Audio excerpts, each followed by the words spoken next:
Waouh. Alors là, les gars, je peux vous dire que j'ai jamais vu un tel niveau de malveillance d'un joueur pour son club, les gars. Là, je peux vous dire clairement, Ter Stegen, là, clairement, il a déclaré la guerre au Barça. Il a littéralement déclaré la guerre au Barça. Le mec est en mission. Sa mission, c'est de détruire le club, les frères. Il veut te détruire ce club, vraiment, depuis le début de ce mercato. J'ai même envie de vous dire, les gars, depuis même son retour de blessure. Ah non, je vous dis, sa seule mission, c'est de saboter le Barça.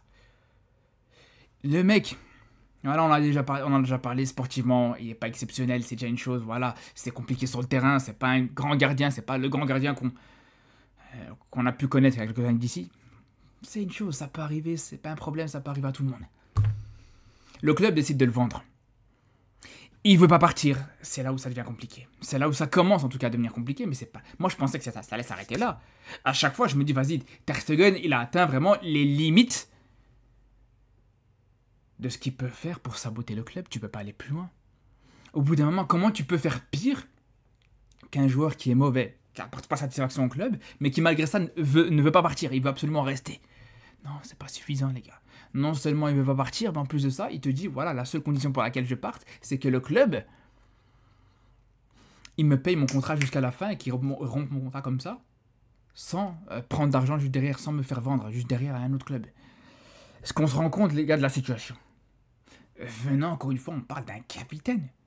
Le capitaine actuellement du Barça, les frères. Est-ce que vous vous rendez compte de ça? Est-ce que vous réalisez ça ou pas?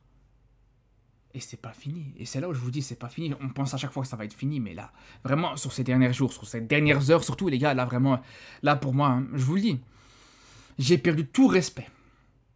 Tout respect, les gars, pour Ter Stegen, je l'ai perdu. Je pense Ter Stegen, je le croise dans la rue, je lui crache dessus sans problème, les frères. Je lui crache ouvertement dessus, en plein dans le visage, entre les deux yeux, les gars, sans problème. Ah, mais je vous le dis, les gars, parce que là, c'est pas juste cracher sur le Barça qu'il a fait, les frères. Là, vraiment, il a, ouais, on peut le dire encore une fois, un joueur qui pisse ouvertement sur le club. Est-ce que vous réalisez ou pas, les gars? Si on résume, si on fait le point, les gars, juste pour que vous vous rendez compte. Là, le mec a fait un plan, il t'a fait un plan, il a mis un plan en place, qu'il a peut-être préparé avec ses avocats, avec ses agents, etc. Pour non seulement ne pas partir au Barça, pour non seulement ne pas quitter le Barça, mais pour en plus de ça, empêcher le Barça de pouvoir recruter d'autres joueurs et de pouvoir inscrire d'autres joueurs, les gars. Là, si on fait l'état actuel des choses, il en est où? Donc Ter Stegen, là, actuellement, il ne pourra pas jouer cette saison. Et il va empêcher les autres gardiens de pouvoir jouer, les gars.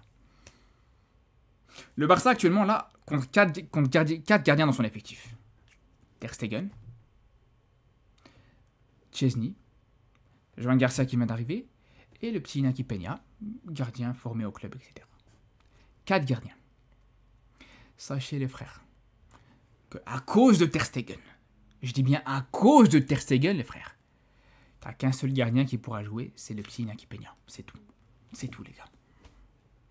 Parce que Ter Stegen, non seulement à cause du fait qu'il veut pas partir, qu'il veut pas quitter le club, ben aujourd'hui, malheureusement, que ce soit Szczęsny ou Joan Garcia, ne peuvent pas jouer. Ne peut pas être inscrit au club. Et d'ailleurs, c'est aussi le cas de Rashford. Hein. Je fais une petite parenthèse. Les frères, là, on parle des gardiens, mais c'est aussi le cas de Rashford, et c'est aussi le cas de n'importe quel autre joueur qui pourrait arriver cette saison, qui pourrait arriver dans ce mercato. Donc déjà, c'est déjà compliqué, les gars. C'est déjà compliqué pour le Barça financièrement d'aller chercher des joueurs, d'aller recruter des joueurs, etc. Mais si en plus de ça, t'es même pas sûr de pouvoir les inscrire, t'as un Ter Stegen qui veut pas partir et qui t'empêche à chaque fois de pouvoir inscrire d'autres joueurs, c'est là où c'est compliqué. C'est là où c'est vraiment très compliqué, les frères. Et là, je vous dis, il y en a qui pourraient dire, ouais, mais qu'est-ce que ça va avoir avec Ter Stegen si le Barça ne peut pas inscrire d'autres gardiens? Alors les gars, c'est là où vraiment, là, on arrive au plan de Ter Stegen. Et quand je vous dis qu'il veut saboter le club, qu'il veut détruire le club, qu'il veut détruire le Barça, c'est pas par hasard, les gars. Donc là, Ter Stegen, hier soir, dans le plus grand des calmes, ce chien de Ter Stegen te sort un communiqué pour te dire qu'il est... Le mec, il t'annonce officiellement que voilà, il est blessé, qu'il a une blessure au dos et qu'il doit se faire opérer. Et il définit lui-même sa période de convalescence. Il définit lui-même combien de temps il va être au repos. Il définit tout ça lui-même. Voilà, moi quand j'ai vu ça, moi je me suis dit... Il s'est concerté avec le club. Il a discuté avec le club pour voir... Non, il s'est décidé tout seul. Il a fait ses décisions tout seul, les gars. Franchement, là, Actuellement, j'ai envie de savoir, il est où le diplôme de Ter Stegen de médecin, les gars? Peut-être il est médecin, peut-être il a un diplôme en médecine, peut-être pour pouvoir s'auto-diagnostiquer, s'auto-décider. Les gars, vous savez les frères, j'ai travaillé dans le football professionnel, dans un staff médical de football professionnel, les gars. Je peux vous dire, pour déterminer une date exacte de retour, pour un joueur, je peux vous dire que c'est pas facile du tout, les gars. Ça demande plusieurs réunions entre les médecins et les kinés, plusieurs approches, etc. Voir un petit peu voilà, l'opération, comment elle se passe, voir un petit peu la situation de convalescence, comment elle se passe aussi, la rééducation, comment elle se passe. Et là, à ce moment-là, tu peux définir une période de retour. Mais non. Ter Stegen, qui non seulement a décidé lui-même de se faire opérer, sans concerter personne, mais bon, à la limite, j'ai envie de vous dire, il veut se faire opérer, c'est son droit, c'est son corps, ça lui appartient, voilà. On va pas lui reprocher de vouloir se faire opérer, vas-y, d'accord.